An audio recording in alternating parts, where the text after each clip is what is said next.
कि पहलगाम में ऐसा हुआ, ये हुआ, जो टेररिस्ट अटैक हुए।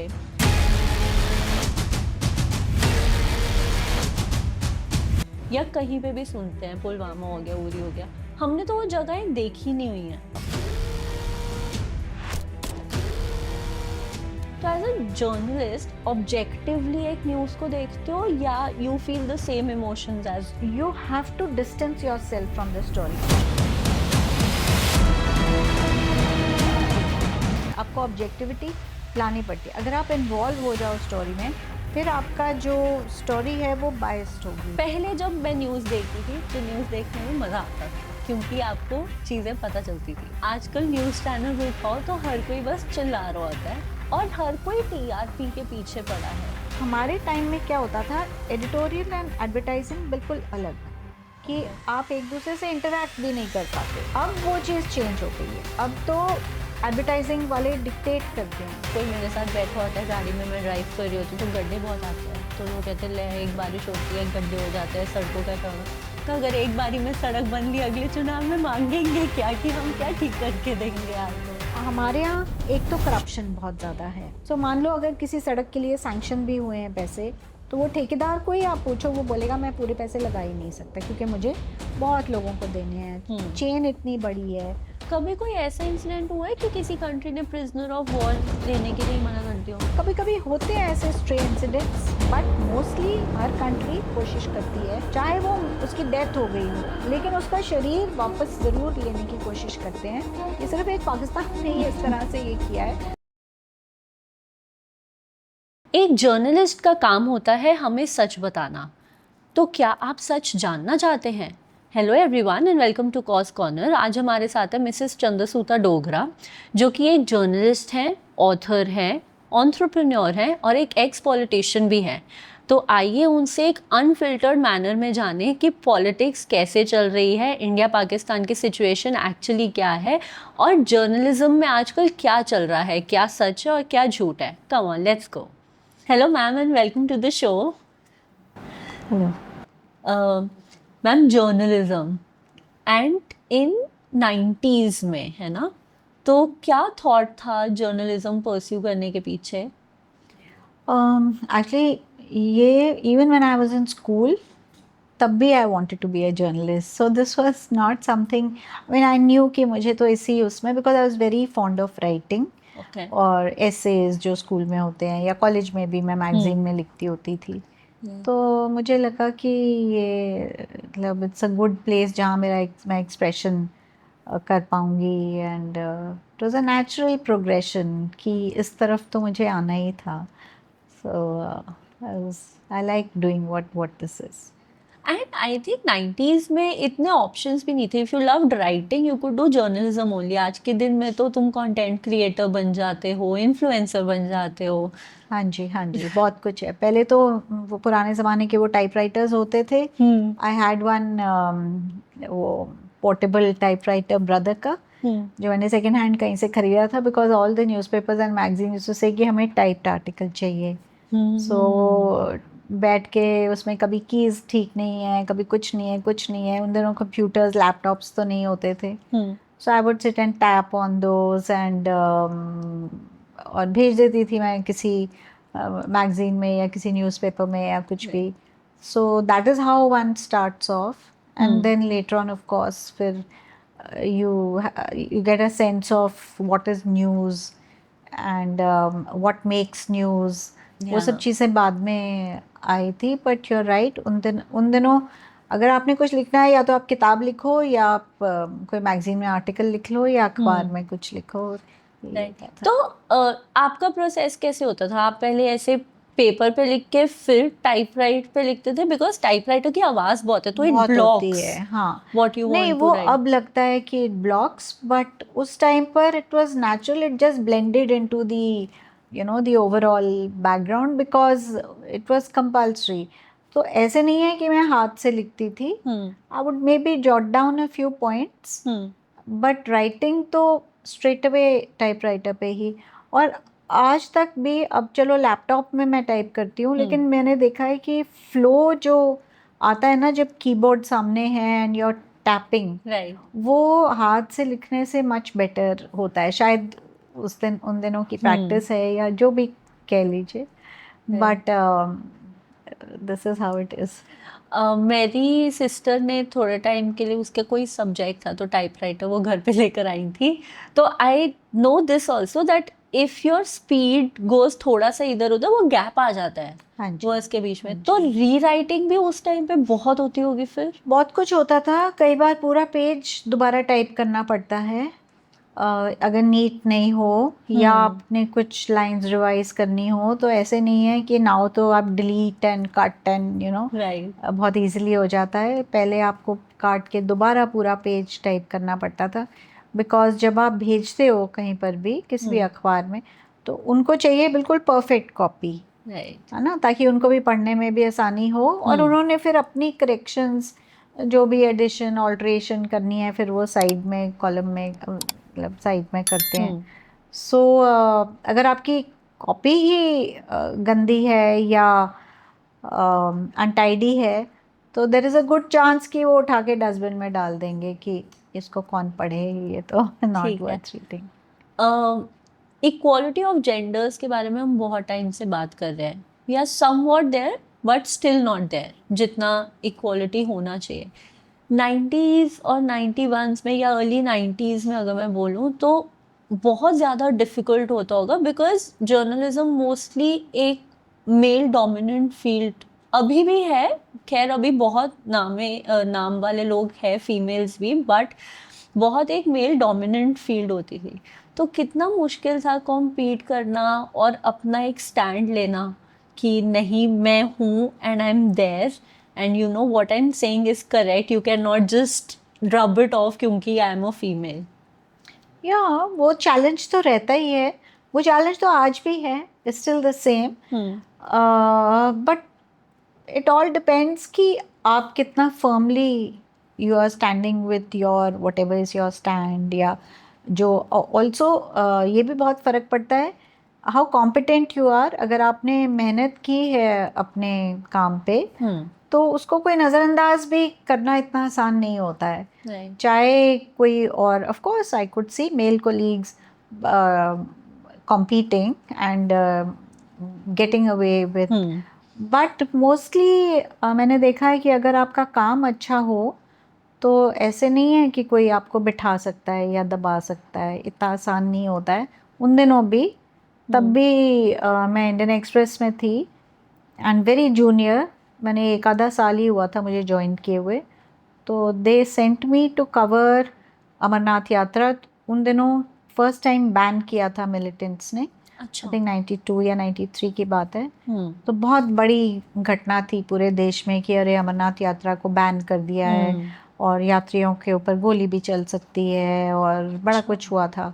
कर्फ्यूज़ लगे हुए थे कश्मीर में, और फौज को तैनात किया हुआ था यात्रा की सिक्योरिटी के लिए। अच्छा। तो यात्रा का जो वो कॉन्वॉय चलती हैं, बहुत सारी बसें गाड़ियाँ, उसके चारों तरफ सिक्योरिटी थी आर्मी की, और मतलब बड़ा उन दिनों टेंशन वाला माहौल था। ओके। तो यहाँ चंडीगढ़ में इंडियन एक्सप्रेस में मैं थी, तो to the credit of the editors, उन्होंने मुझे भेज दिया। I was just a young journalist, कोई ज़्यादा एक्सपीरियंस भी नहीं था। मेरे साथ एक फ़ोटोग्राफ़र को भेज दिया और हम दो जने एक टैक्सी में बैठ के, और श्रीनगर में उधर कर्फ्यू लगे हुए थे, कर्फ्यू के बीच में हमने अपनी वो स्टोरी फाइल की, वही टाइपराइटर पे मैं गाड़ी में बैठ के और ऐसे लैप पे रख के टाइपराइटर में टाइपिंग करती थी। आजकल तो लैपटॉप्स हैं, बट फिर उसको कॉपी को निकाल के फिर CTO जो सेंट्रल टेलीग्राफ ऑफिस है वहाँ जाके वहाँ से भेजना, वो तब चंडीगढ़ पहुँचती होती थी खबर हमारी, फिर अगले दिन छपेगी। सो यू नो वो बड़ा टेंशन का भी माहौल था, बट वेरी चैलेंजिंग, और हो गया। आई मीन जब करना है काम, जब एक बार दिमाग में ये होता है कि ये तो करना ही करना है, तो हो जाता है, ऐसी बात नहीं है। सो फॉर ऑलमोस्ट 10 दिन हमने यात्रा के साथ ही थे। अच्छा। श्रीनगर, पहलगाम, फिर पैदल भी चले, जो पैदल वाला जो रूट है वो भी यात्रा के साथ साथ अमरनाथ केव तक गए, फिर वापस आए। और पूरी रिपोर्टिंग रास्ते में की। और जब चलने वाला पीरियड था 4 दिन रफली जाना और आना, तब ऑफ कोर्स हम नहीं भेज सकते थे अपनी खबर, या फोटोग्राफर भी फोटोज़ नहीं भेज सकता था। फिर वापस आके फिर बाकी की चीज़ें फाइल की। और फोटोग्राफर, देखो मैं तो CTO में जाके फिर भी अपनी कॉपी दे देती थी और वो आगे भेज देते थे, बट फोटोग्राफर के उन दिनों रील्स होती थी तो वो कोई बस जा रही है चंडीगढ़, उसके ड्राइवर को या कंडक्टर को वो थोड़े पैसे दे के बोल देते थे अच्छा जाओ वहाँ पर अखबार वाले हमारे आके ले जाएंगे। अच्छा। तो इतना मुश्किल होता था। हाँ, अब तो सीधा बस ऑनलाइन डालो एंड इट्स रीचेस। यस, अब वो चीज़ नहीं, तो बहुत मुश्किल होता था, बट फिर भी काम होता था। We used to do it. अखबार निकलता था हर रोज। करेक्ट। इन सब चैलेंजेस के बावजूद न्यूज़ तो क्योंकि चाहिए ही होती थी हर किसी को जानने, क्योंकि तब ज्यादा साधन मीन्स भी नहीं थे मतलब जानने के लिए कि क्या चल रहा है इंडिया में भी या वर्ल्ड में भी। राइट। हम ना जनरली जब अब न्यूज़ सुनते हैं, आपने क्योंकि पहलगाम मेंशन किया कि पहलगाम में ऐसा हुआ, ये हुआ, जो टेररिस्ट अटैक हुए, या कहीं पे भी सुनते हैं पुलवामा हो गया, उरी हो गया, हमने तो वो जगहें देखी नहीं हुई हैं। मतलब मैं अपने बारे में कह रही हूँ, मैं कभी गई नहीं हूँ, पर तब भी मुझे वो ऐसे बिल्कुल शौक लगता है। बट अगर आप कहीं पे गए हो या किसी से मिले हो और वहाँ पे कोई ऐसी चीज़ हो तो वो ज़्यादा हिट करती है। तो एज अ जर्नलिस्ट आप लोग तब भी बहुत ऐसे मतलब अनबायस्ड होके ऑब्जेक्टिवली एक न्यूज़ को देखते हो, या you feel the same emotions as अस?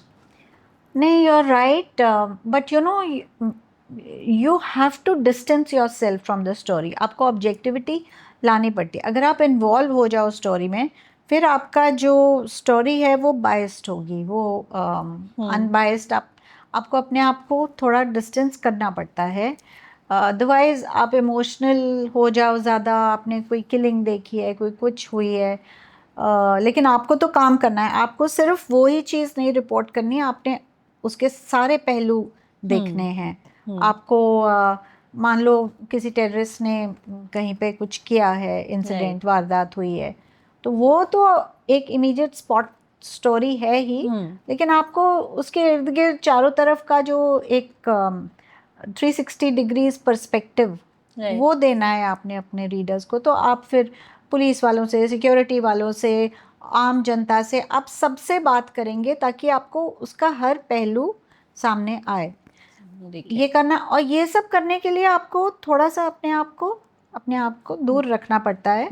जो दर्दनाक घटना है, ऑफ कोर्स फीलिंग तो होती है, किसी के साथ कुछ बुरा होता है, you do feel sad, but you also know कि आपको तो काम करना है। आप उस इमोशन में नहीं बह सकते, because you are there to do a job. Right, ठीक है। आपने कौन कौन सी एरियाज ऑफ रिपोर्टिंग कवर करे हैं? मतलब एक आपने जैसे अमरनाथ यात्रा बोली है, रेड आपने ह्यूमन राइट्स के बारे में भी करी हुई है reporting. What all areas did you cover? Mainly मैं नॉर्थ इंडिया कवर करती रही हूँ, that is Punjab, Haryana, JNK, Himachal, western UP थोड़ा बहुत।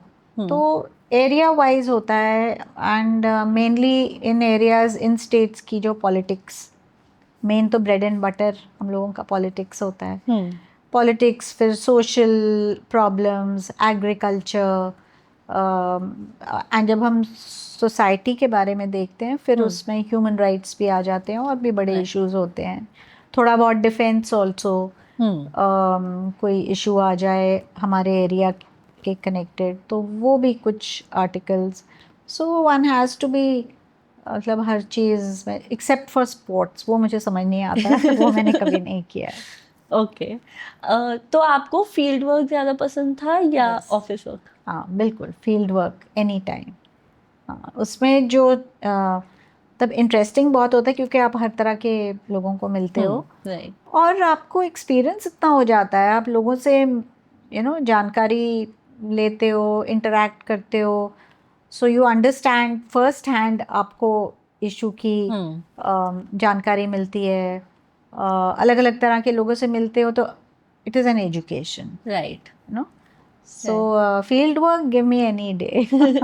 हाँ, आप दुनिया के बारे में भी बहुत कुछ जानते हो, शायद आपका पर्सपेक्टिव भी किसी चीज को लेके चेंज हो जाए इफ यू मीट सच बिल्कुल, पीपल। ये बात तो है ही। आपकी खुद की भी सेल्फ ग्रोथ भी बहुत होती है if you meet Absolutely. New people, right? या तो जैसे आज, पहले जब मैं न्यूज़ देखती थी तो न्यूज़ देखने में मज़ा आता था क्योंकि आपको चीज़ें पता चलती थी। आजकल न्यूज़ चैनल्स उठाओ तो हर कोई बस चिल्ला रहा होता है, आप 2-3 मिनट से ऊपर नहीं देख पाते, and the titles are also very hate inducing. जब वॉर हुई थी तो बहुत ऐसे टाइटल्स से मैं मन में सोच रही थी अगर पाकिस्तान वाले पढ़ेंगे उनको वैसे ही गुस्सा चढ़ जाएगा, तुम जैसे बोल रहे हो, और हर कोई टीआरपी के पीछे पड़ा है। तो what do you have to say about news channels today? Well, news, even in the older days, it was a business enterprise. It still is. Yeah. कि एक एडवर्टाइजिंग डिपार्टमेंट होता है, एक एडिटोरियल डिपार्टमेंट होता है। एडवर्टाइजिंग वालों का काम है इश्तिहार इकट्ठे करना, और एडिटोरियल खबरें लेके आता है, उसको प्रोसेस करता है, उसको ऑडियंस तक पहुंचाता है। ठीक है। तो हमारे टाइम में क्या होता था, एडिटोरियल एंड एडवर्टाइजिंग बिल्कुल अलग, कि आप एक दूसरे से इंटरैक्ट भी नहीं कर पाते हो। इट वॉज फॉरबिडन कि कोई एडवर्टाइजिंग वाला कोई व्यक्ति आपको आके, आप अपने डेस्क पे बैठे कुछ लिख रहे हो या काम कर रहे हो, और एडवर्टाइजिंग वाला आके बोलता है भाई ये खबर लगा दो, क्योंकि उसने उस बंदे से ऐड लेनी है। Right. तो मोस्टली जो भी ऐड देते हैं उनको सबको ये एक अट्रैक्शन होती है कि हमारी खबर भी लगवा दो, कोई छोटी बड़ी जैसी भी। Right. तो वो आके अगर, मतलब वो बिल्कुल अलाउड नहीं होता था, कोई इंटरेक्शन नहीं। एडवर्टाइजिंग वालों का डिपार्टमेंट भी अलग होता था, वो एडिटोरियल में एंटर ही नहीं करते थे। अब वो चीज़ चेंज हो गई है। अब तो एडवर्टाइजिंग वाले डिक्टेट करते हैं कि ये इस तरह की खबर जानी चाहिए, या इस तरह का उसका एंगल, या उसको कवरेज ऐसे करनी चाहिए। उस नज़रिए से देखते हैं कि इससे हमारे को ऐड ज़्यादा मिलेगी, या कोई एंटरप्राइज है उसकी खबरें हम अच्छे ढंग से पेश करेंगे तो वो हमारे को ऐड देगा।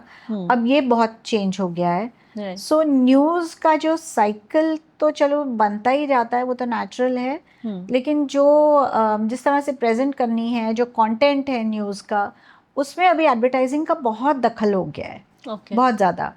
एंड कुछ अखबारों में या टीवी चैनल्स में तो बिल्कुल बराबर का दर्जा हो गया है। नहीं तो पहले एडवर्टाइजिंग वालों को एक किस्म से छोटा मानते थे, हालांकि वो पूरी जो इनकम है एक ग्रुप की वही लाते हैं। और वो लोग बहुत ये भी कहते हैं कि भाई जो जर्नलिस्ट अपने आप को बहुत वो समझते हैं, लेकिन उनकी तनख्वाहें तो हम ही इकट्ठा करके देते हैं, क्योंकि लेकिन अब वो बराबर के उसमें बैठते हैं मीटिंग्स में और डिक्टेट करते हैं कि इस तरह से कवरेज होना चाहिए या नहीं होना चाहिए। तो अब वो इतना चेंज हो गया है कि marketing has become the main, what should I say, the main focus, the main push in everything which a media house is doing. तो मार्केटिंग की डिपार्टमेंट की अब इम्पोर्टेंस बहुत ज़्यादा बढ़ गई है। और अगर जब उनके कहने से जब तंत्र चलता है किसी भी मीडिया हाउस में, तो जाहिर है उनकी कवरेज पे असर होएगा। जो सच्चाई है, अगर किसी बड़े कंपनी का कोई इशू है, माइनिंग हो रही है या ट्राइबल्स को वो तंग कर रहे हैं, क्योंकि ऐसा होते रहते हैं ऐसी चीज़ें, तो वो अगर खबर को हटा दी जाए या उसको कम इम्पोर्टेंस दी जाए या उसको छोटा सा बना के अंदर कहीं लगा दिया जाए, तो ये सब काम तो हो ही इन चीज़ों से। अब आप देखते हो कि और टीआरपीज़ तो एक इलेक्ट्रॉनिक मीडिया का एक व्हाट शुड आई से एक बड़ा दुखद सा वो है। वो खुद भी परेशान है, लेकिन खुद भी परेशान है कि हमें टीआरपीज़ की तरफ हम भाग रहे हैं, और उसके बिना, बिकॉज उसके बिना उनकी इनकम नहीं है। एंड जब तक, और अब to some extent I also feel कि इसमें हमारे जो व्यूअर्स हैं या ऑडियंस हैं, अब उनको जितना ज़्यादा भड़कीला या सेंसेशनल चीज़ें दिखाओगे या वीडियोस ऐसे दिखाओगे, तो जो अनपढ़ या जो सेमी लिटरेट हैं, है ना, जो वो सब खाली अपने फ़ोन पे स्क्रॉलिंग कर रहे हैं, वीडियोस देख रहे हैं यूट्यूब में या किसी चैनल में, तो वो उसकी तरफ आकर्षित होते हैं, राइट, और इस चीज़ का फ़ायदा उठा रहे हैं। अब वो उसमें झूठ भी है, सच भी है, सब मिला हुआ है, लेकिन लोग उसको एकदम सच मानते हैं। हाँ राइट, क्योंकि फैक्ट चेक नहीं करते। हाँ, कि भाई ये तो मीडिया ने रिपोर्ट किया है, ये नहीं पता कि वो मीडिया अपने स्वार्थ के लिए उसमें मिर्च मसाला और बड़ी चीज़ें लगा के पेश कर रहा है। बट अनफॉर्चुनेटली ये हो रहा है, और it's a money game. It's a money game. तो फिर अगर किसी को सच्ची न्यूज़ जाननी है, फिर उसको कहाँ जाना चाहिए? देखो, सच्ची न्यूज़ वाले भी बहुत सारे पोर्टल्स हैं, लेकिन अभी आप देखोगे मोस्टली जो सही पेश करते हैं वो अभी ऑनलाइन स्पेस में आ गए हैं। ठीक है, काफ़ी सारे इस तरह के हैं, चैनल्स भी हैं, और रिटन वो भी हैं। देयर आर सो मेनी जो बड़े इंडिपेंडेंट हैं, लेकिन प्रॉब्लम ये है कि वो जो ट्रेडिशनल सोर्सेज थे इश्तिहारों के या इनकम रेज करने के, वहाँ नहीं जा सकते, क्योंकि फिर उनको उनकी सुननी पड़ेगी, उन्हीं के हिसाब से न्यूज़ कवरेज करनी पड़ेगी। तो अब वो ज़्यादातर पोर्टल्स लोगों को कहते हैं कि अगर आपको सच्ची, ईमानदार, निष्पक्ष रिपोर्टिंग देखनी है या सुननी है या पढ़नी है, तो रीडर ही कंट्रीब्यूट करे। करेक्ट। तो ऐसे बहुत सारे पोर्टल्स आ गए हैं अभी, द वायर है, द प्रिंट है, न्यूज़ लॉन्ड्री है, मतलब बहुत सारे हैं। वो ये कहते हैं कि आप कंट्रीब्यूट कीजिए, जिस रीडर को निष्पक्ष सही चीज़ जाननी है, तो उसके लिए यू हैव टू पे। यस। हाँ, वो नहीं जो पहले जी अच्छा 5 रुपए या 10 रुपए का अखबार है वो आपने दे दिया, और क्योंकि उसमें भरे हुए हैं इश्तिहार, और इश्तिहार से ही खबरें डिसाइड हो रही हैं और इन्फ्लुएंस हो रही हैं।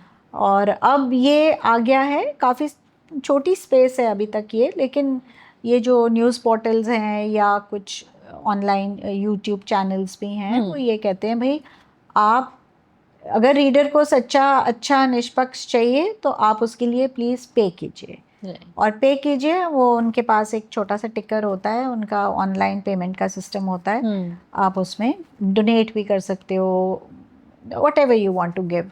तो people are raising money like this, क्योंकि परेशान हो गए हैं इस चक्कर से कि हम ये एड और टीआरपीज के इट्स अ टिरनी, हाँ, फंस गए हैं। तो अच्छे हैं, ऐसी बात नहीं है, बट उनमें आपको फाइनेंशियल इश्यूज बहुत हैं वहाँ पे। सो इस वजह से वो लोग बहुत ज़्यादा कवरेज कर भी नहीं पाते हैं, क्योंकि कवरेज के लिए आपको यू नीड फंड्स, आपने रिपोर्टर को भेजना है, गाड़ी चाहिए, रहने की व्यवस्था, और टेक्निकल टीम, ये वो बहुत कुछ चाहिए होता है। तो वो थोड़ी सी लिमिटेशन है। अगर ये लिमिटेशन किसी तरह ओवरकम हो जाए तो ऑफ कोर्स हमारे पास सच्ची खबरें मिलेंगी हमें। राइट। आजकल मैंने ये भी देखा है, मतलब ये मेरा व्यू पॉइंट है as a common person of the country, आपका मेरे को एक जर्नलिस्ट पॉइंट ऑफ व्यू भी इसमें चाहिए। मुझे कई बार लगता है, क्योंकि हम लोगों का स्पैन ऑफ अटेंशन बहुत कम हो गया है, अब attention span has reduce to some minutes only. तो जो न्यूज़ बहुत ज़्यादा हमारे सामने आनी चाहिए, उसे कोई और न्यूज़ कवर कर जाती है, अगर वो एक particular, could be government, could be an entity, उसके खिलाफ हो।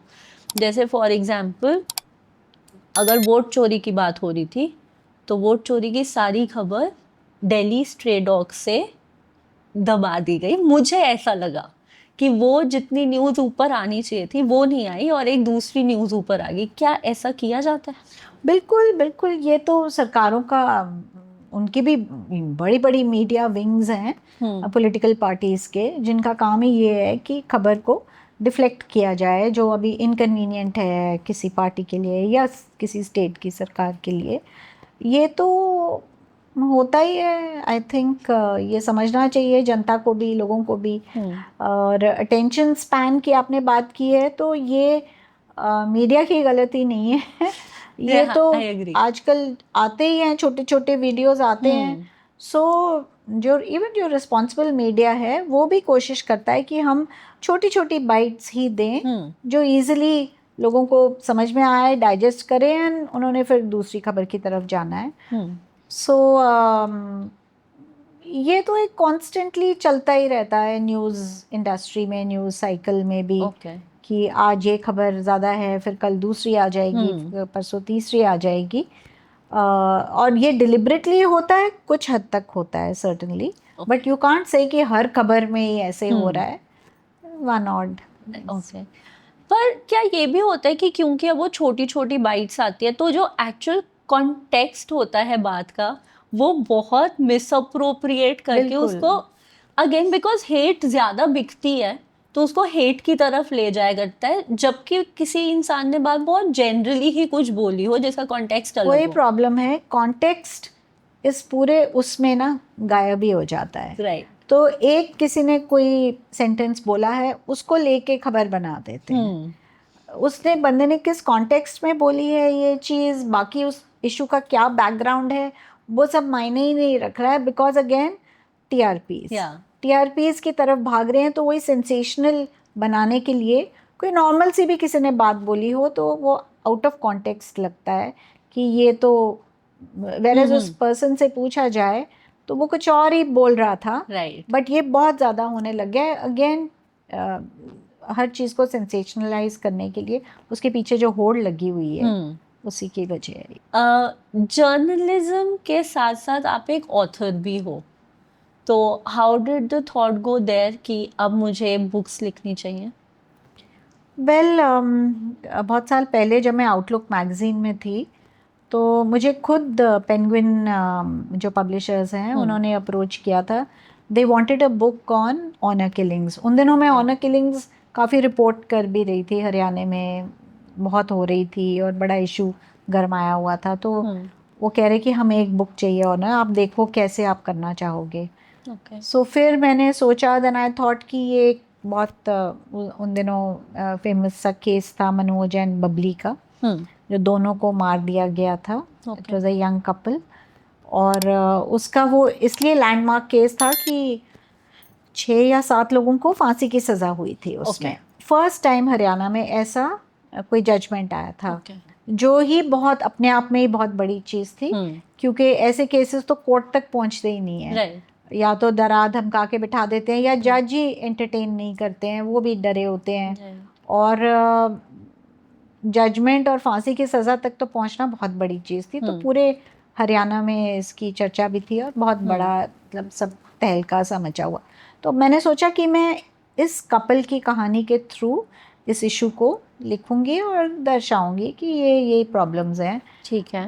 तो दैट इज़ हाउ ये किताब आई और मैंने लिखी, एंड बड़ी अच्छा रिसीव हुआ है। अभी तक लोग उसको पढ़ते हैं, फिर वो ट्रांसलेट भी हुई हिंदी में, जापानीज़ में, और बहुत लोगों ने पढ़ा उसको। अच्छा जी। तो आपने वैसे खुद कोई केस देखा हुआ ऑनर किलिंग का? जनरली आपने वैसे रीज़न बताया कि पेंगुइन वालों ने खुद बोला कि ऑनर किलिंग पे लिखो, but to understand the topic and write a book on it you need to have some personal trigger with it. No, there was no personal trigger as such. हमारी मतलब if you're trying to say कि हमारी family में कोई नहीं, not family, no, but that was not it. Maybe but मैं बहुत सारे केसेस कवर कर रही थी, जैसे मैंने बोला बहुत, मैंने वेस्टर्न यूपी में भी एक बहुत ही दर्दनाक केस हुआ था वहाँ पे, जब एक डॉक्टर लेडी थी और शी मैरिड किसी और छोटी कास्ट की मुस्लिम लेडी थी वो। और फिर उसके वो लोग भाग गए थे कहीं दोनों। फिर घर वालों ने बोला नहीं नहीं आप आ जाओ, हम आपको माफ़ कर देते हैं आप, तो वो वापस आ गई। तो उन छोटी सी जगह, मुझे याद नहीं मुजफ्फरपुर के आसपास था ये, या मुजफ्फरनगर, सॉरी। तो गांव का एक चौराहा सा था, तो वहाँ पर उसको ले जाके और उसको ब्रूटली सबके सामने मार दिया था उस लड़की को। लड़का आई थिंक भाग गया।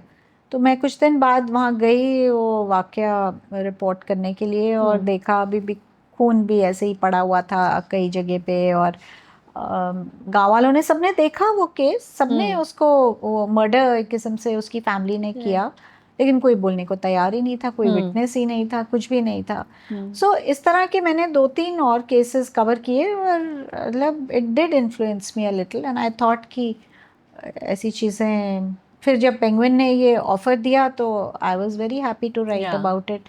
फिर इनके गांव में मैं करोड़ा नाम का गांव है कैथल डिस्ट्रिक्ट में, जहाँ से ये मनोज एंड बबली का केस निकला, तो बहुत बार मैं गई, उनकी फैमिली से मिली, उनके रिश्तेदार, पड़ोसियों से। इनको पूरी फैमिली को बॉयकॉट कर दिया हुआ था। अच्छा। हाँ, और फिर जज से भी मिली जिसने केस डिसाइड किया था। शी वॉज अ लेडी जज, और इसलिए उसने वो हिम्मत दिखाई फांसी की सज़ा देने के लिए, बिकॉज वो खुद स्टेट के बाहर से थी। तो लोग कहते हैं अगर वो हरियाणा से होती तो उन्होंने शायद ऐसी जजमेंट नहीं देती। नहीं। तो जब ये जजमेंट अनाउंस की तो पूरे कोर्ट रूम में मतलब लोगों ने धमकियां देनी शुरू कर दी, और मतलब वातावरण एकदम बड़ा टेंस हो गया, कोई मारने को भाग रहा है, कोई कुछ कर रहा है। तो वो जज के और उसकी फैमिली को भी फिर सरकार ने सिक्योरिटी दी काफ़ी टाइम तक, because her life was in danger. Right. जो हरियाणा की खाप्स भी थी और लोग भी थे जो क्रिमिनल्स के साथ मिले हुए थे। उन्होंने कहा कि इसकी हिम्मत कैसे हुई कि हमारे समाज के खिलाफ एक किस्म से जजमेंट है। तो मतलब बहुत ही तो उन पूरी चीज़ों को फिर मैंने रूटीनली जा के और देखा, समझा, फिर लिखा उसके बारे में। आज की डेट में हो रही है होने के लिए?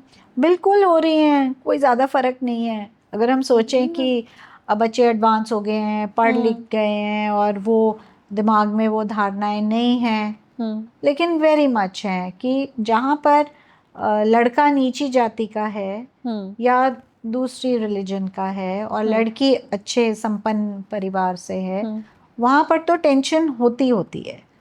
और कभी कभी वो जो टेंशन इतनी ज़्यादा हो जाती है कि वो मार देते हैं, या तो लड़के को या लड़की को, जनरली लड़की को ही मारते हैं। उसके अपने परिवार वाले ही मारते हैं लड़की को, कि उनको लगता है कि लड़की के साथ ही हमारी भी इज्जत जुड़ी हुई है। सो ये एक बड़ा वॉर्प्ड सा हमारा सोसाइटी का एक कॉन्सेप्ट है, या जो भी कहिए ट्रेडिशन, बट ये होता है, बहुत कॉमन है अभी भी।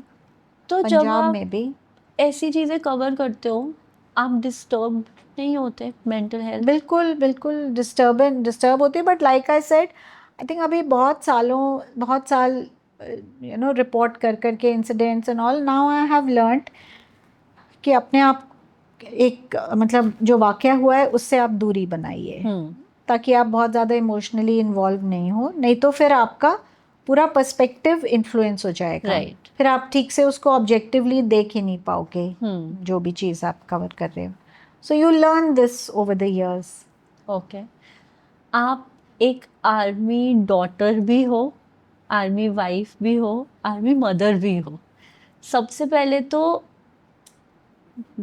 जो हमारी डिफेंस सर्विसेज में होते हैं वो तो जाते हैं बॉर्डर पे, अपना काम करते हैं, जो भी करते हैं। जो घर पे रह जाते हैं उनका थॉट प्रोसेस कैसा होता है? डर नहीं लगता?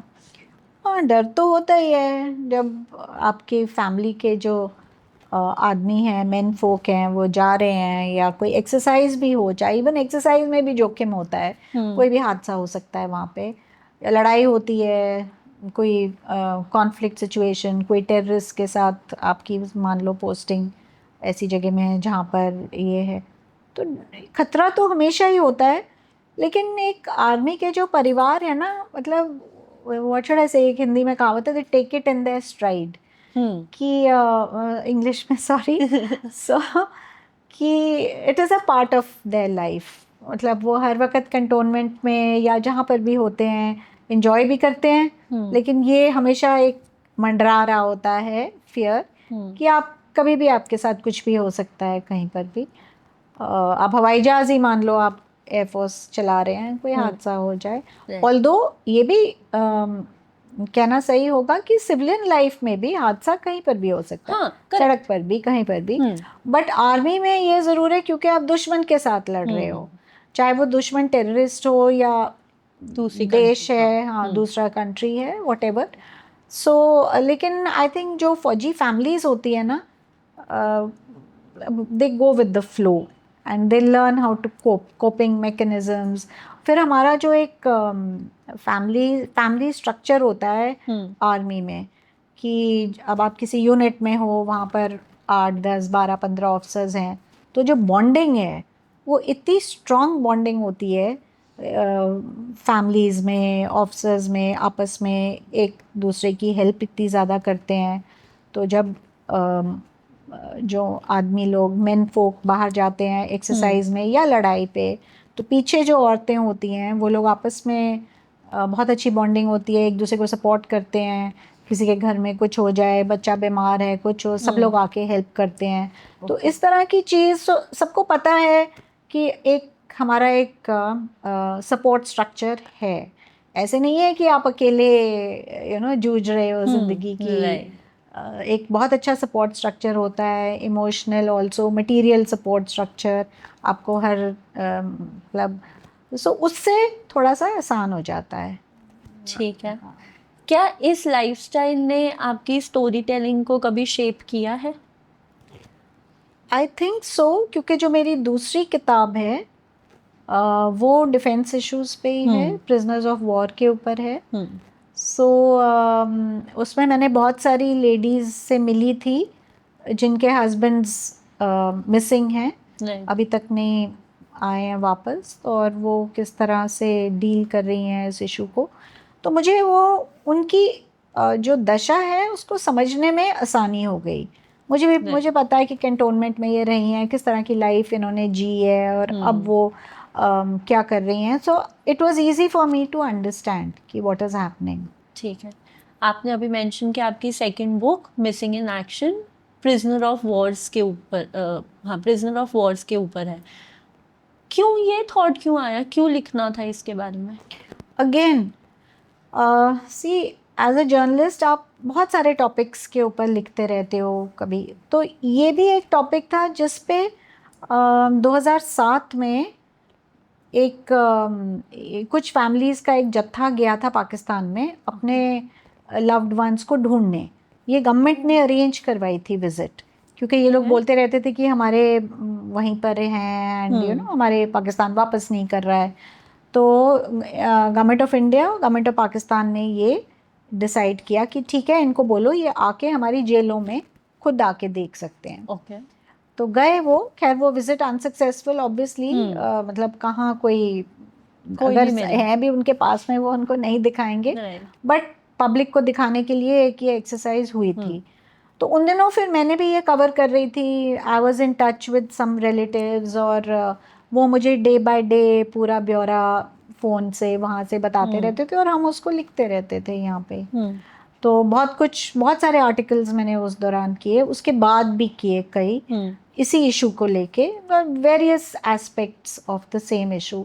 देन फिर ये फैमिलीज ने मुझे अप्रोच किया अगेन कि भाई हम बहुत टाइम से एक किताब, अब हमारी जो स्ट्रगल है उसके बारे में हम बुक लिखने की कोशिश कर रहे हैं, लेकिन हमारे से हो नहीं पा रहा है, और आप हमारी हेल्प कीजिए, या तो आप लिखो या कैसे करो।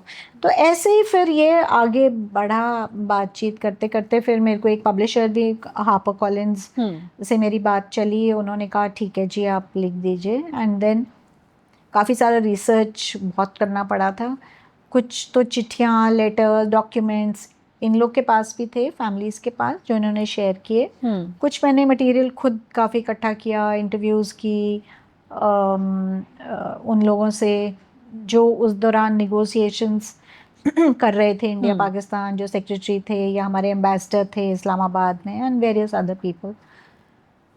तो सब रिसर्च करके तो ये किताब आ गई। काफ़ी टाइम लगा, 4-5 साल लगे, लेकिन हो गया। तो जिनको नहीं पता कोर इशू क्या है इस बुक का, कौन से ये प्रिजनर ऑफ वॉर है, कौन सी लड़ाई के हैं, और अभी उनका करंट स्टेटस क्या है?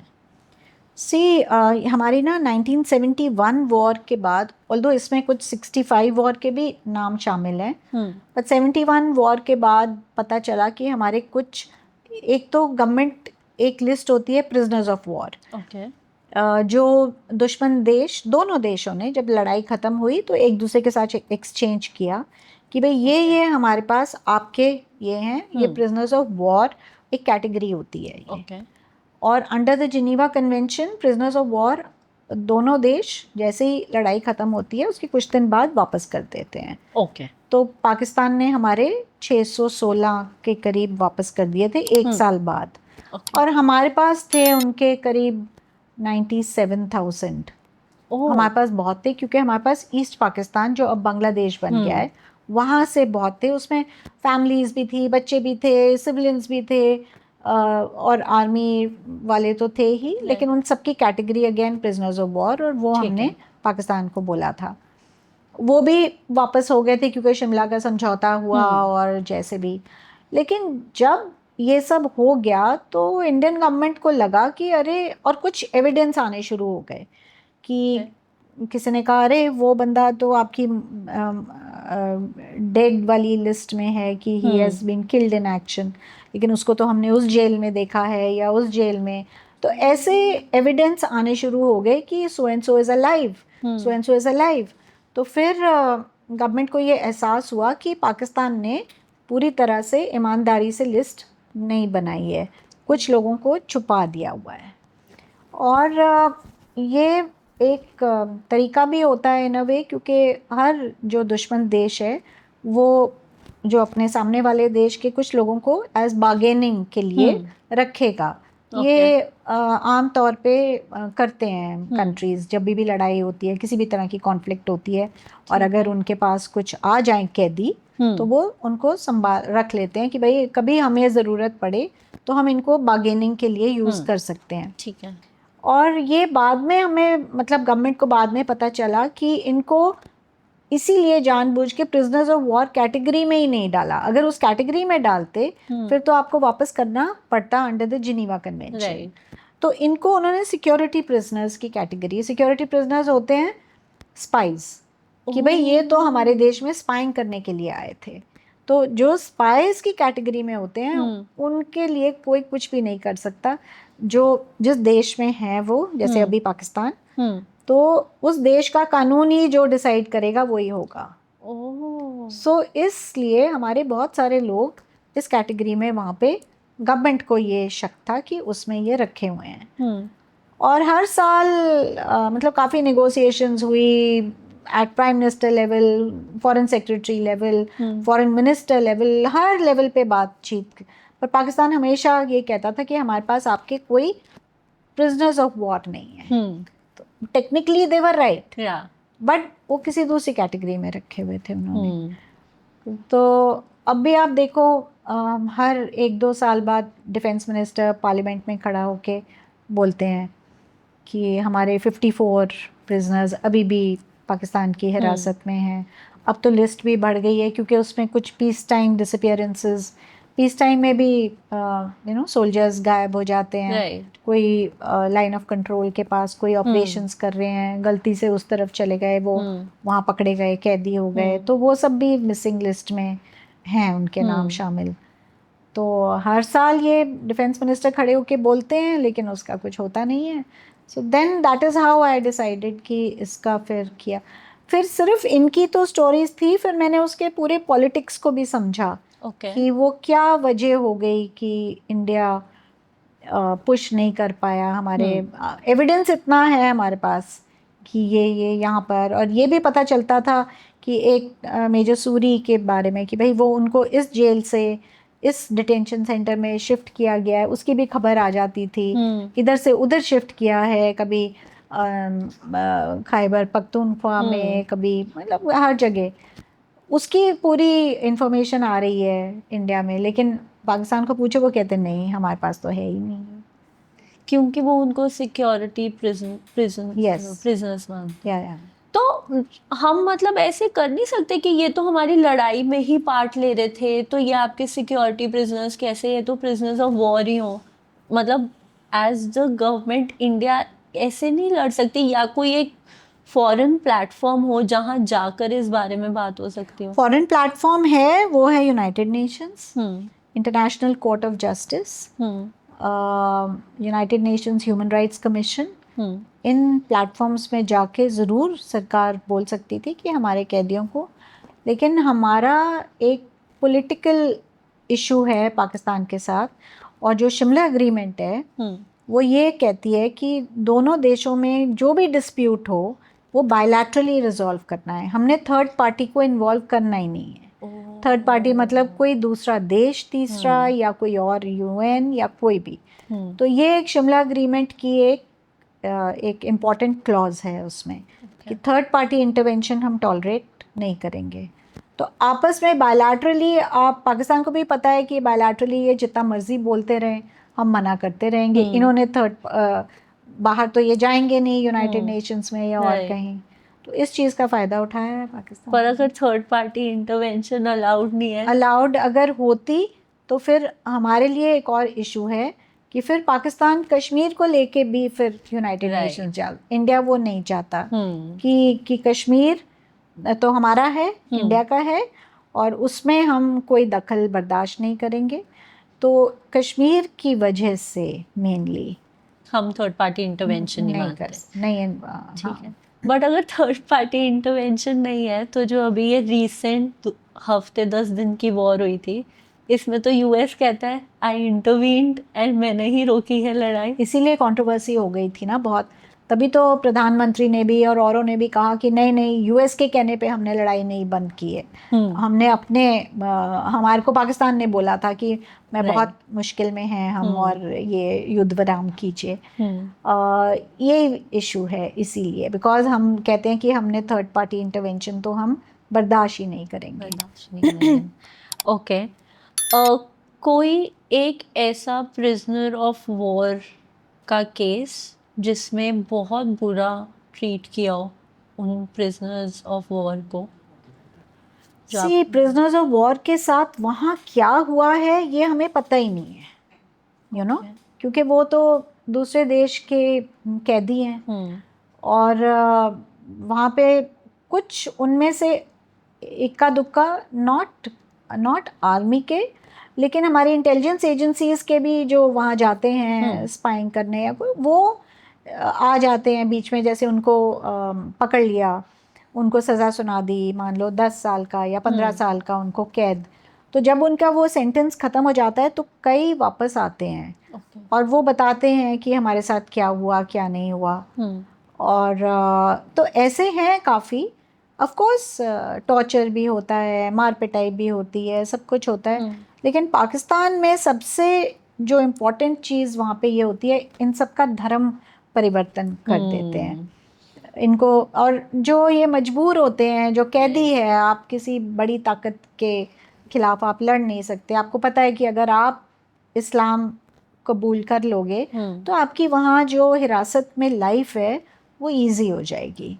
तो इसलिए बहुत सारे लोग जब वहाँ से आते हैं वो इस्लाम को मानना शुरू कर देते हैं। एक मैं हमारी एक RNW इंटेलिजेंस एजेंसी जो एक्सटर्नल इंटेलिजेंस, उसका एक कैदी वापस आया था, मैं उसको मिलने गई थी पंजाब में रोपड़ के पास।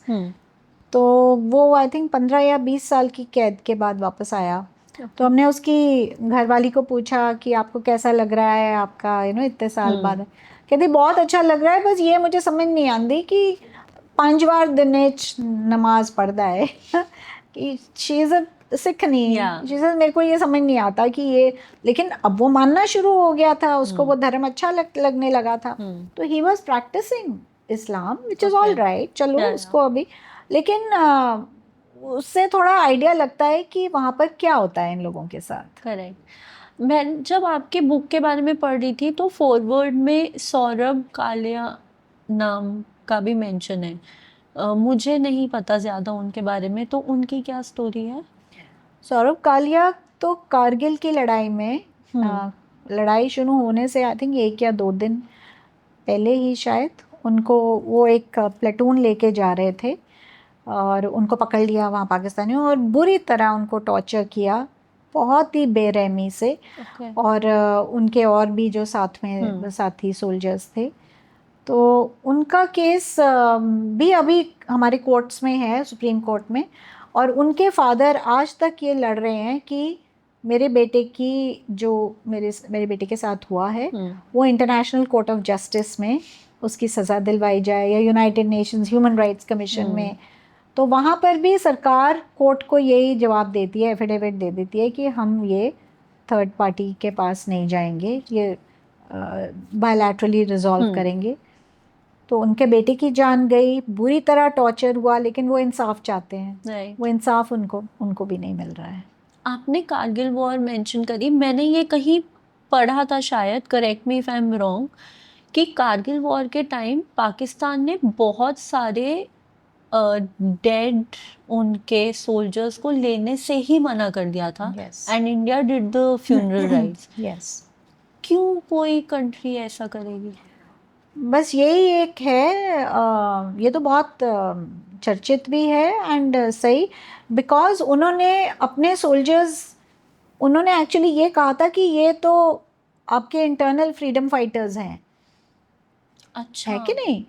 हालांकि उन्होंने अपने सोल्जर्स को, नॉर्दर्न लाइट इन्फेंट्री के सोल्जर्स को भेजा था सिविलियन ड्रेसेस में, वो वहाँ पर जाके ऊपर चोटियों पे बैठे थे और टेक ओवर किया था। लेकिन पाकिस्तान ने ये कभी एडमिट ही नहीं किया कि हमारी आर्मी वहाँ आपकी चोटियों पे है। उन्होंने कहा नहीं, ये तो आपके कश्मीरी फ्रीडम फाइटर्स ही हैं, या टेररिस्ट या जो भी और है, या हमारा इसमें कुछ लेना देना नहीं है। लेकिन जब वो पता चला कि क्योंकि उनकी पॉकेट से जब वो उनकी डेथ हो गई, किसी का कोई राशन की स्लिप निकली, किसी का आई कार्ड निकला, कुछ और निकला, तो पता तो चल जाता है कि ये तो आर्मी का है। और ये भी हमारे जो जासूस थे उस तरफ, उन्होंने भी खबर पहुंचाई कि ये तो नॉर्दर्न लाइट इन्फेंट्री के सोल्जर्स थे। तो फिर अब पाकिस्तान को इंटरनेशनल कम्युनिटी के सामने थोड़ा सा शर्मिंदा भी होना पड़ा कि आप दूसरे देश में, अपने पड़ोसी देश में आप चुपचाप घुसपैठ कर रहे हो, अपने सेना के जवानों, आपके सेना के जवान घुस के वहाँ कार्रवाई कर रहे हैं। इसलिए उन्होंने लेने से मना कर दिया कि नहीं नहीं, ये तो हमारे हैं ही नहीं। लेकिन एक आई थिंक 1.5 या 2 साल बाद उन्हीं जवानों को, और एक उनमें से एक अफसर भी था, उसको इन्होंने अवार्ड दिए। अवार्ड दिए नाम से, एक तो आई थिंक कप्तान सिंह नाम का, एक मेरी बुक में भी उसका जिक्र है। उसकी बॉडी वहाँ पड़ी रही और आई थिंक दफना भी दी थी शायद। कर्नल कप्तान सिंह कुछ इस तरह का नाम था। उसका जो केस था, उसके जो दादाजी थे वो पाकिस्तान में बहुत सीनियर जज रहे थे, रिटायर्ड थे। और आई थिंक वो इंग्लैंड में सेटल हो गए थे। तो उन्होंने सोचा कि अरे मेरे ग्रैंडसन का वहाँ पे शरीर पड़ा हुआ है, मुझे तो वापस चाहिए। तो उन्होंने डिप्लोमेटिक चैनल्स के थ्रू आर्मी चीफ उन दिनों जनरल वीपी मलिक, उनको किसी तरह अप्रोच कराया किसी के थ्रू कि आप प्लीज़ मेरे बेटे की शरीर हमें वापस दे दो। ऑफिशियली उनकी आर्मी या उनकी डिफेंस या उनकी गवर्नमेंट की तरफ से नहीं ये रिक्वेस्ट आई, ये प्राइवेट चैनल के थ्रू। सो जनरल मलिक सेड ओके, हम आपका बेटे का भी वापस करेंगे, हम और भी बहुत सारे वापस करेंगे। तो उन्होंने पूरा वो एग्ज्यूम कराई उनकी शरीर, प्रॉपरली उनको रिस्पेक्टफुली वो डाला कॉफिन्स में और वापस किया। सो ऐसे हुए हैं बहुत सारी चीज़ें। कभी कोई ऐसा इंसिडेंट हुआ है कि किसी कंट्री ने प्रिजनर ऑफ वॉर लेने के लिए मना कर दिया कि नहीं हमारे है ही नहीं, आप ही रखो? कभी कभी होते हैं ऐसे stray incidents, but mostly her country कोशिश करती है कि हम अपना, चाहे वो उसकी डेथ हो गई हो, लेकिन उसका शरीर वापस ज़रूर लेने की कोशिश करते हैं। ये सिर्फ एक पाकिस्तान ने ही इस तरह से ये किया है।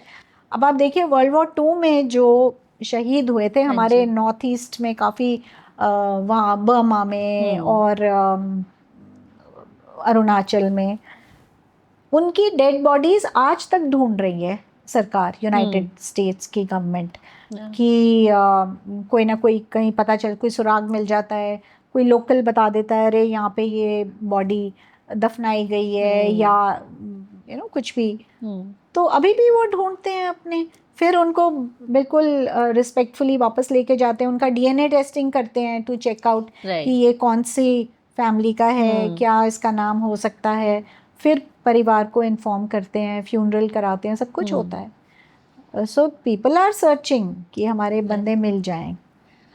ये कंट्रोवर्शियल क्वेश्चन है, आप देख लेना आपको आंसर करना है कि नहीं।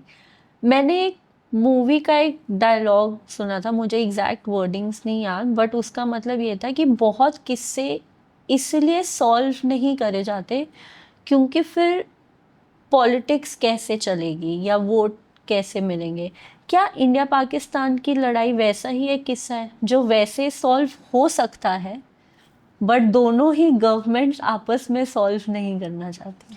पॉलिटिक्स तो होती है, लड़ाई जो होती है, लड़ाई is politics through violence.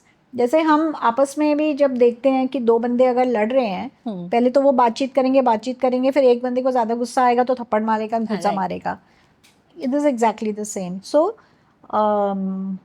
War is politics through violent means. अपना पॉलिटिकल मकसद अचीव करने के लिए लड़ाई करता है कोई भी देश। अब हम बांग्लादेश वाला जो लिबरेशन स्ट्रगल था और लड़ाई थी 71 की, वो दैट वाज पॉलिटिकल कि हमारे यहाँ इंडिया वांटेड कि बांग्लादेश आज़ाद हो। एक लड़ाई की और इतने लोग मरे, जान माल का नुकसान हुआ, बड़ा कुछ हुआ, लेकिन हमारा जो पॉलिटिकल मोटिव था वो अचीव हो गया। बांग्लादेश आज़ाद हुआ और दुनिया के देशों में अपनी राइटफुल जगह भी उसने ले ली, है ना। तो उसका जो तकमा था या उसका जो क्रेडिट, श्रेय उन दिनों जो प्रधानमंत्री थी इंदिरा गांधी, उनको गया।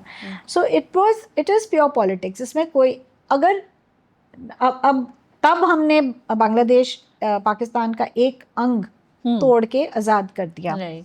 आज तक पाकिस्तान इसीलिए इंडिया के साथ सुलह नहीं कर पाया या दुश्मन देश बना हुआ है, क्योंकि एक तो वो जो अपना ह्यूमिलिएशन है, इंसल्ट हुई है, उसको अभी तक भूला नहीं है एंड वो चाहते हैं कि हम इसी तरह से कश्मीर को अलग करवा दें इंडिया से। बदला हम बांग्लादेश ले लिया तो हम कश्मीर ले लें, वो हो नहीं पा रहा। तो यही पॉलिटिक्स, मतलब बेसिक कोर तो यही है। अब वो अलग अलग तरीक़ों से मैनिफेस्ट होती रहती है, कुछ सालों में कुछ होता है, कुछ होता है। राइट। आपने जिनीवा कन्वेंशन भी मेंशन करी थी, तो जिनीवा कन्वेंशन लोग क्यों फॉलो नहीं करती कंट्रीज? करती हैं, ऐसी बात नहीं है। Geneva conventions are followed but sometimes in breach कि जैसे अभी यही किस्सा हमारे यहाँ कि सिक्योरिटी, वो जिनीवा कन्वेंशन के जो प्रोविजंस को अवॉइड करने के लिए लूप होल एक ढूंढा, और इस तरह से, क्योंकि जिनीवा कन्वेंशंस के अंडर मतलब आपको प्रिजनर्स को अच्छे से ट्रीट करना है, उनको फुल फैसिलिटीज़ देनी है, इवन उनको खेल कूद के लिए भी उनके लिए फैसिलिटीज़ आपने क्रिएट करनी है। यस, उनको एक स्टाइपेंड भी मिलता है, मतलब बहुत अच्छा प्रोविजंस हैं। तो जो दुश्मन देश होते हैं कई बार वो नहीं दूसरों के सोल्जर्स को नहीं इस तरह से करना चाहते, भी नहीं करना चाहते होंगे ना, हम क्यों करें। तो इसलिए कोई ना कोई लूप होल ढूंढ के कोई तरीका निकालते हैं। ठीक है। आपने ये भी मेंशन किया था कि कई बारी एज बार्गेन भी रख लेते हैं कुछ प्रिजनर ऑफ वॉर्स को, तो वो फिर कैसे यूज़ होता है? मतलब उनको इंसानों की लाइफ की परवाह नहीं होती, क्योंकि बार्गेन तो जनरली चीज़ों का होता है ना, तो वो चीज़ ही समझते हैं। यही है, ये बार्गेनिंग ही होती थी, अभी भी होती है। अब मतलब जब मैंने ये केस को रिसर्च किया तो मुझे कुछ मिनट्स मीटिंग्स के टॉप सीक्रेट तो नहीं थे, वो सिर्फ बाद में डिक्लासिफाई हो गए, तो सार्वजनिक हो गए, तो मैंने भी को पढ़ा। मिनट्स में बड़ी क्लियरली हो रही है बातचीत। वाजपेयी जी थे आई थिंक फॉरेन मिनिस्टर उन दौरान, एंड और कोई तो कि अच्छा आपके एक के बजाय 5, पाकिस्तान ये कह रहा था कि हम आपका एक रिहा करेंगे तो उसके बदले आप हमें 5 दीजिए। तो हमारे यहाँ से ये अड़ गए हमारे उन दिनों की लीडरशिप कि नहीं हम एक के बदले एक ही आपका रिहा करेंगे। तो इस तरह से बार्गेनिंग हो रही थी और इसी वजह से इस इशू के ऊपर फिर टॉक्स फेल भी हो गई। सो एट वन स्टेज 85 या 84 में ऐसे लग रहा था कि कुछ हमारे कैदी शायद आ जाएं, लेकिन इस इशू के ऊपर फिर मामला अटक गया और ऐसे ही। आप जैसे एक्सप्लेन कर रहे हो ना, ऐसे मैंने हाईजैक मूवीज में देखा है, जो हाईजैक्स के ऊपर होती हैं, वो कहते हैं हमें हमारा ये बंदा चाहिए, इसके बदले आप अपने बाकी सारे पैसेंजर्स ले लो।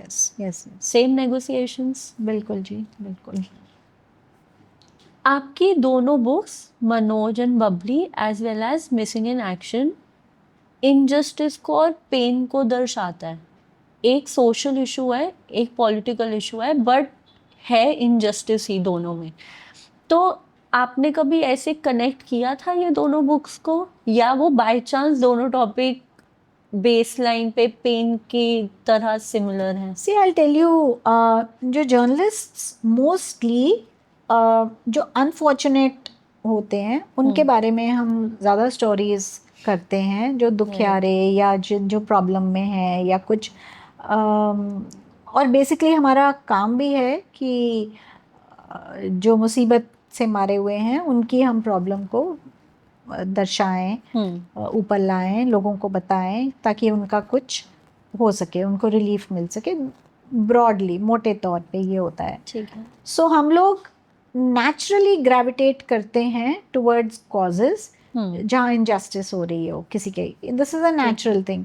मोस्ट जर्नलिस्ट जो सोशल स्फीयर में कर रहे हैं काम, या एंड सोशल स्फीयर इतना वाइड होता है, पॉलिटिक्स भी उसी में शामिल आ जाती है। Right. So this was just natural, it happened. और क्योंकि दोनों ही बड़े पावरफुल इश्यूज हैं एंड इनके ऊपर लिखना ज़रूरी था। सो पॉलिटिक्स की बहुत बात हुई, आपका भी एक पॉलिटिकल जर्नी रहा है। आपके आम आदमी पार्टी के मेंबर थे, उसके बारे में बताओ कि वहाँ कैसे जाना हुआ। एक्चुअली जब आम आदमी पार्टी लॉन्च हुई थी ना, तो ये पॉलिटिकल पार्टी जैसे नहीं लग रही थी। बहुत जर्नलिस्ट इसके साथ जुड़ गए। सबको लगा कि अरे ये तो एक बड़ी अच्छी, ईमानदार, सही पार्टी है। और कई जर्नलिस्ट्स इनके प्रेस रिलीजेस लिखना शुरू कर देते थे बिहाइंड द सीन्स, अपनी नॉर्मल जॉब्स के साथ भी इनके साथ काम कर रहे थे। क्योंकि सबको लगता था ये बहुत होप है हमारी कंट्री के लिए, और साफ सुथरी एक निकली है आके। सो और बड़े आम लोग थे ये सब। तो उस सिलसिले में मतलब मुझे भी अच्छा लगा। और उस टाइम पर मेरी किताब आई थिंक ख़त्म ही हो गई थी, तो मेरे पास और मैं कुछ कर भी नहीं रही थी, तो मैंने कहा चलो आम आदमी पार्टी ट्राई करते हैं। तो एक दिन मैं केजरीवाल जी को मिलने चली गई दिल्ली। तो उन्होंने कहा कि आप ज्वाइन कर लीजिए, और मैंने ज्वाइन कर लिया। काफ़ी काम भी किया। और 2017 का पंजाब का चुनाव था, उसका पूरा मैनिफेस्टो ड्राफ्ट किया। अच्छा। अलग अलग मैनिफेस्टोज होते थे, एग्रीकल्चर का अलग, इंडस्ट्री का अलग, विमेन का अलग। हर हमने अलग अलग मैनिफेस्टोज बनाए थे। और मैनिफेस्टो करने से पहले जैसे मान लो एग्रीकल्चर का है, तो पहले हम किसानों को मिलते थे जाके। ठीक है। कई जैसे हमारी एक ग्रुप था 5-6 लोगों का, पूरे स्टेट में जाके पहले उनकी प्रॉब्लम समझनी, फिर मैनिफेस्टो ड्राफ्ट करना। ठीक है। कि ये चीज़ें इनको चाहिए, एंड ये प्रॉमिसेस हमने डालते थे फिर। तो वो एक पूरी एक्सरसाइज की थी 2017 में। ओके। एंड फिर पार्टी के साथ ही रही मैं कुछ टाइम तक। और बाद में फिर मुझे स्पोक्स पर्सन भी बना दिया था। तो कभी मैं डिबेट्स पे या कभी जाती होती थी, कुछ करती रहती थी इनके साथ थोड़ा बहुत काम। लेकिन बाद में अब मुझे लगा कि बहुत सारे गलत लोग पार्टी में घुस गए हैं। एंड मतलब कोई कंट्रोल नहीं था सेंट्रल लीडरशिप का। सब अपना ही चल रहा है, इतना कुछ जो फोकस था वो फोकस भी नहीं रहा है। तो फिर मैंने अपने आप को थोड़ा सा अलग कर लिया था। ओके। जो मैनिफेस्टोज होते हैं, जैसे एक कॉरपोरेट कंपनी में आप एक टाइमलाइन बनाते हो कि यहाँ ये पेन पॉइंट है, हमें यहाँ पहुँचना और ये हमारा रहेगा।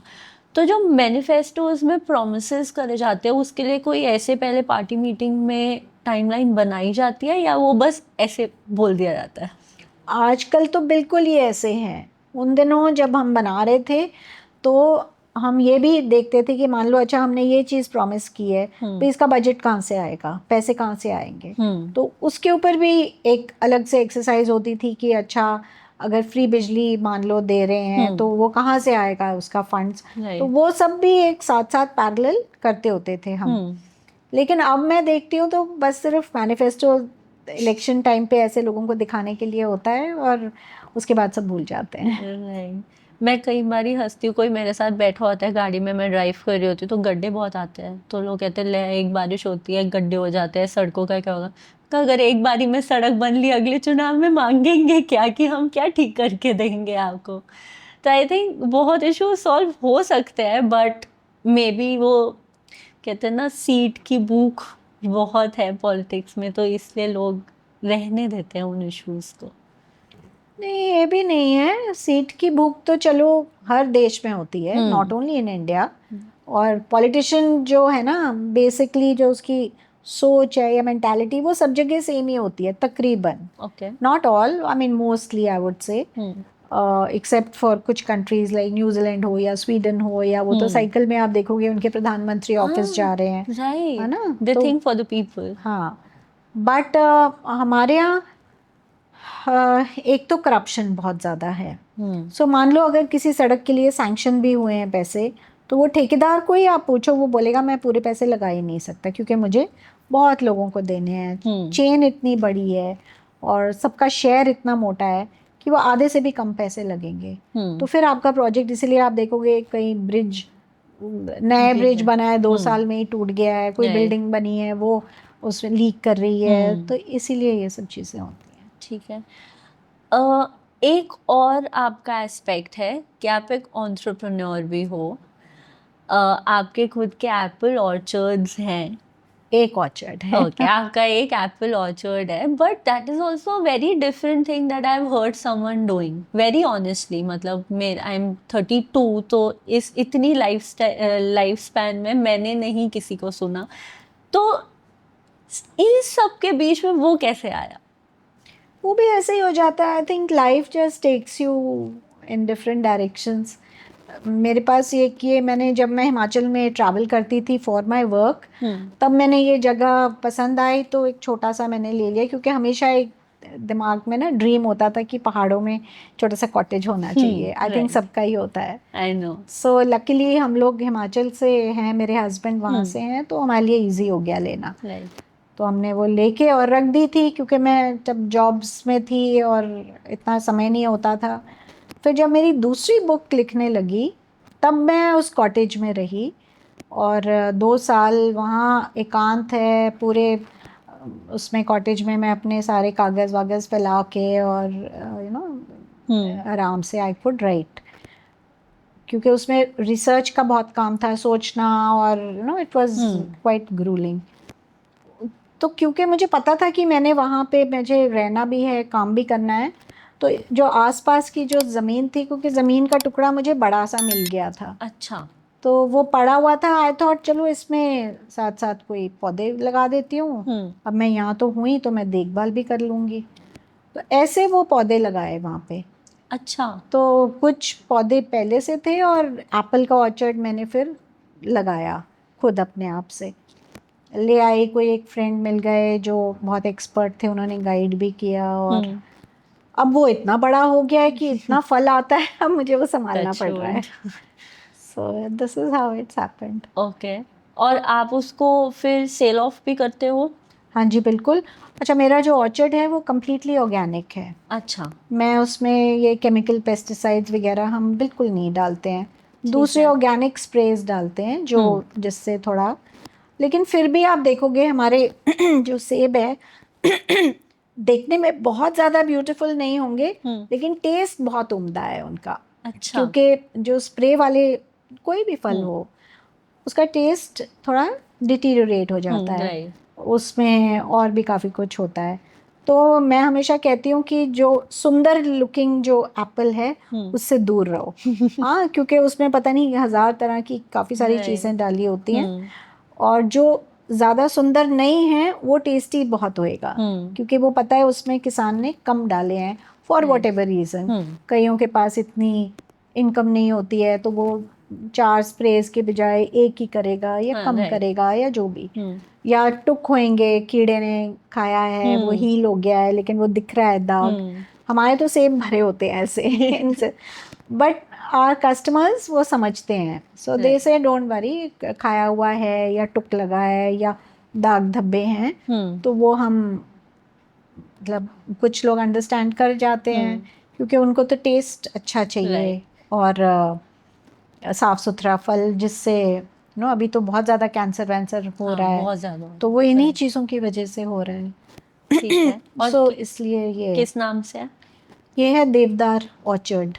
देवदार ऑर्चर्ड। और अगर इसको किसी को खरीदना हो तो कैसे? तो मेरा एक व्हाट्सएप ग्रुप है, चंडीगढ़ ट्राई सिटी में चलता है। उसमें अब मैं सिर्फ सेब ही नहीं, उसमें हम और भी बहुत चीज़ें बेचने लग गए हैं।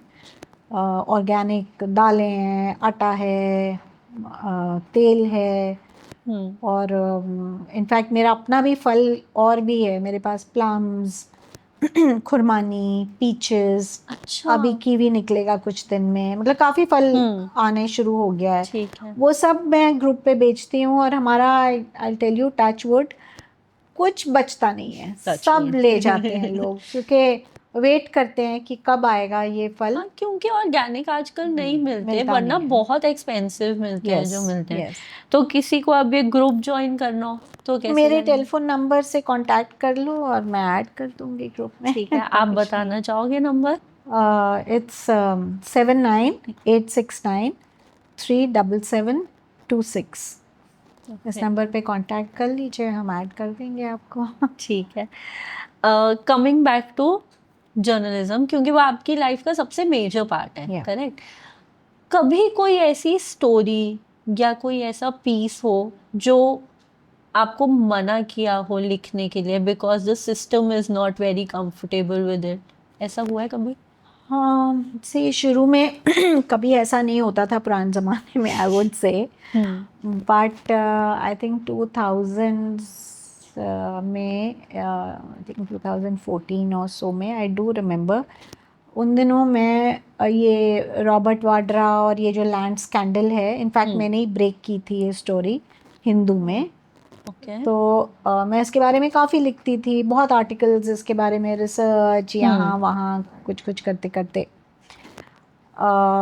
फिर मुझे एक आर्टिकल मैंने लिखा, actually 2 articles, it was a 2-part series, कि जो रॉबर्ट वाड्रा को तो डीएलएफ ने बहुत कुछ दिया, तो डीएलएफ को उसके बदले में क्या मिला, क्योंकि ऑब्वियसली बिजनेस में तो क्विड प्रो को होता है, आपके लिए मैं अगर कुछ करूँगा तो मुझे बदले में।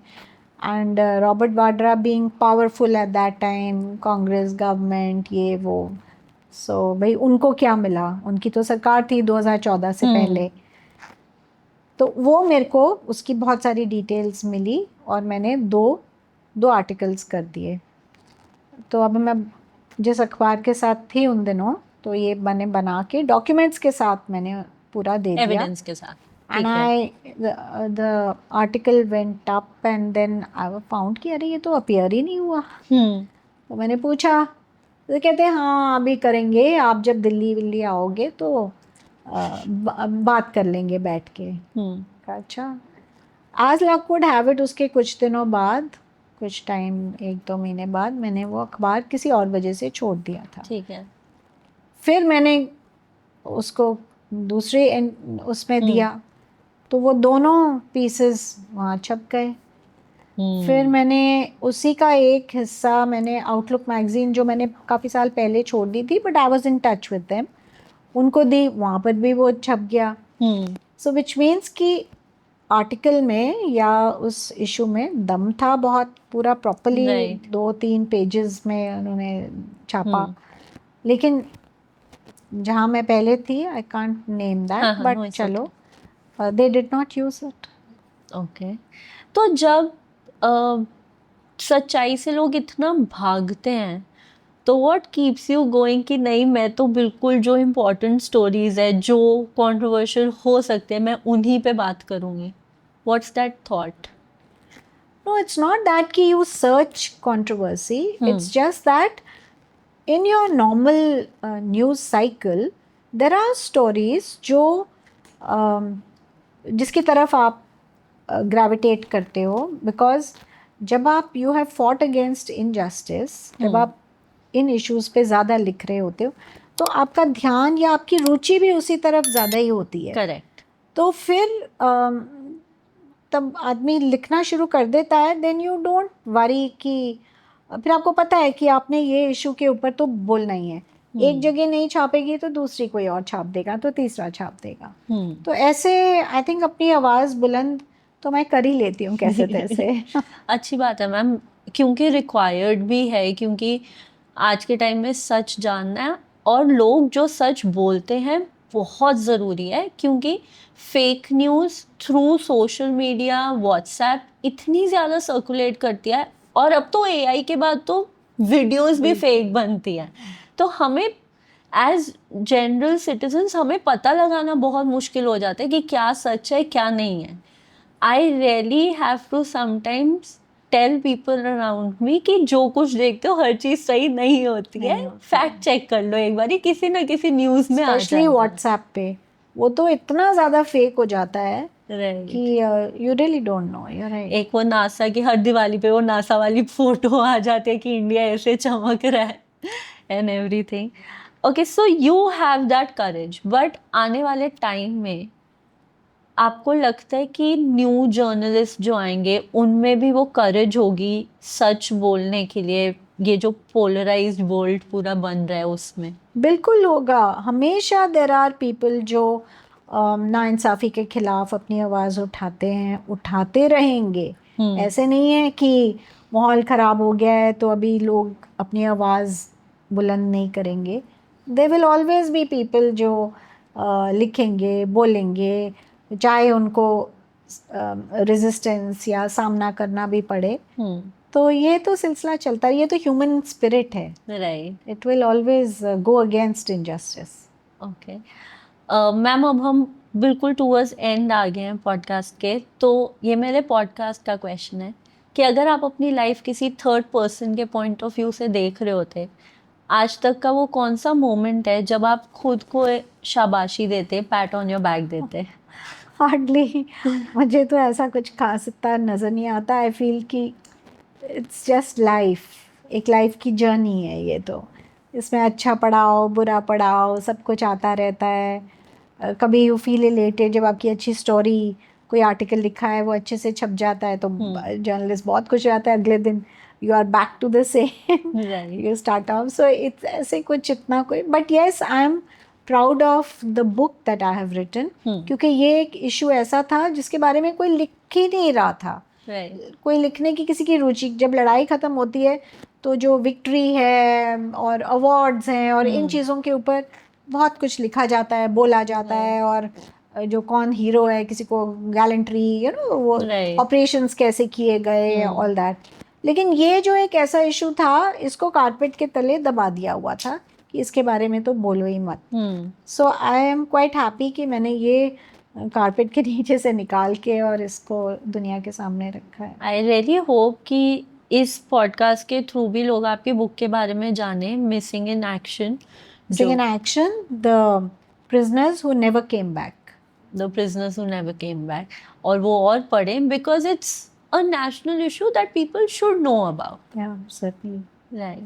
और मैम फाइनली कोई आपको मैसेज देना हो हमारी ऑडियंस को, तो आप क्या देना चाहोगे? मतलब इतनी मैं कोई बहुत बड़ी नहीं हूँ कि मैं ऐसे कोई उपदेश दूँ या मैसेज दूँ. बट आई जस्ट थिंक कि every person should just do what they believe in. जो आपको सही लगे आप उस दिशा में जाइए और अपना काम कीजिए, and you will be happy.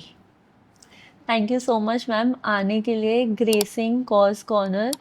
आपको लगता है कि आप बड़े नहीं हो, बट सच्ची हो, because it takes a lot of courage to speak the truth, to talk about things जो कोई बात नहीं कर रहा।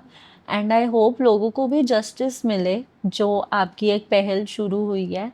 And thank you so much. Thank you for calling me. अगर आपको भी एपिसोड पसंद आया हो तो please like, share and subscribe, और हमें कमेंट्स में बताओ कि आपको कौन सी बात एक्चुअली सबसे ज़्यादा पसंद आई है। चीयर्स।